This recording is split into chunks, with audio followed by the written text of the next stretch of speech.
Imagine an empire at its peak, stretching from Iran's mountains to Egypt's shores, its armies legendary, its cities wonders of engineering. This was the Assyrian Empire, feared and respected across the ancient world. For centuries they ruled the Middle East with absolute power, building monuments and recording their triumphs, convinced their glory would last forever. Then, almost overnight, it vanished. Nineveh, their vast capital, was wiped from the earth, and the empire that took 1,000 years to build disappeared in a flash. For 2 millennia, Assyria was little more than a name in ancient texts, its cities buried and forgotten. People farmed atop the ruins, unaware of the history beneath their feet. The world moved on, erasing Assyria from memory. This is the story of that sudden disappearance, a journey into the heart of ancient Mesopotamia, where ambition, innovation, and brutality collided. We'll uncover how the Assyrians rose, ruled, and fell, and why their collapse remains one of history's greatest mysteries. The empire that vanished in a single desperate night leaves a lesson for all ages. Our story begins in northern Mesopotamia, between the Tigris and Euphrates rivers, the cradle of civilization. Around 2500 BC, the city-state of Ashur emerged, its people merchants and traders, not yet conquerors. Positioned on key trade routes, they built wealth through commerce, not war, establishing colonies and networks across the region. For centuries, Assyria was overshadowed by powerful neighbors, forced to pay tribute and bide its time. These hardships forged a resilient character, as the Assyrians learned from their conquerors and waited for their moment. That moment came with King Ashur-uballit I, who seized independence and declared himself a great king. This bold move marked the birth of the Middle Assyrian Empire, and Assyria's transformation into a military power. Kings like Tukulti-Ninurta-Bai expanded its borders, even conquering Babylon. Though the empire would contract during the Bronze Age collapse, the foundation was set. The Assyrians had tasted power and proven their strength. The stage was set for the rise of the Neo-Assyrian Empire, the superpower that would rule the world. The true rise of Assyria began in the 9th century BC with the Neo-Assyrian Empire. Ruthless kings like Ashur-nasirpal II launched relentless campaigns, driven by a divine mandate to rule the world. Their secret weapon, the most advanced professional army of its time. Unlike seasonal militias, the Assyrians built a standing army, well-trained, disciplined, and equipped with iron weapons. Masters of siege warfare, they used battering rams, towers, and sappers to breach any fortress. Under kings like Tiglath-Pileser III, Drakar Dengtano Stans, Dendanser Tinskrans, Andendi Dadans, Sargon II and Sennacherib, the empire expanded rapidly, conquering Babylon, the Levant, and even Egypt. Tiglath-Pileser III, Tinstansen revolutionized the army and administration, centralizing power and efficiency. The empire's network of royal roads allowed armies and messengers to move swiftly across vast distances. Garrisons and governors ensured tribute flowed to the imperial core. The Assyrian state was a military and administrative marvel, designed for conquest and control. For nearly 3 centuries, this system made Assyria the undisputed master of its world. But such relentless expansion came at a cost. The seeds of destruction were already sown. Ruling a vast empire required more than military might. It demanded control through fear. Assyrian kings boasted of their cruelty, decorating palace walls with scenes of terror, cities burning, prisoners impaled, captives flayed alive. This was psychological warfare, designed to crush the will to resist. Mass deportations uprooted millions, breaking local identities and providing labor for the empire. Over 3 centuries, more than 4 million people were relocated, reshaping the Middle East. An extensive intelligence network of spies and fast messengers kept the king informed and rebellions in check.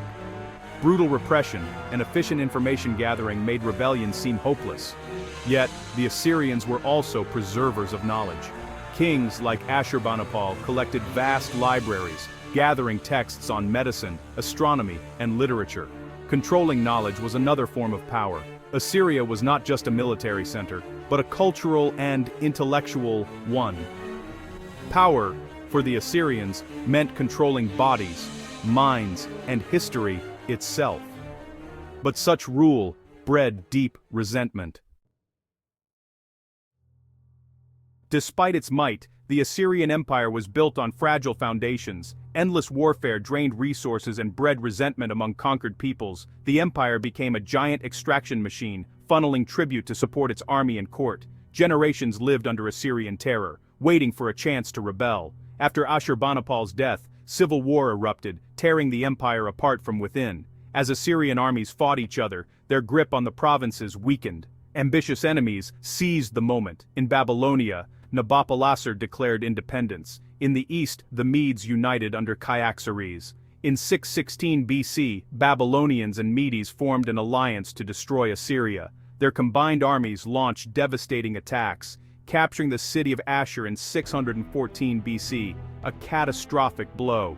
The once feared war machine was now fighting for survival on its own soil. The end was near. The final act unfolded in 612 BC, as Babylonians and Medes besieged Nineveh, Assyria's magnificent capital. Protected by massive walls, Nineveh seemed impregnable, a symbol of eternal power. The siege lasted 3 months. The defenders, led by King Sin-Shar-ishkun, fought desperately. Attackers used the Tigris River to breach the walls, and the allied armies poured in.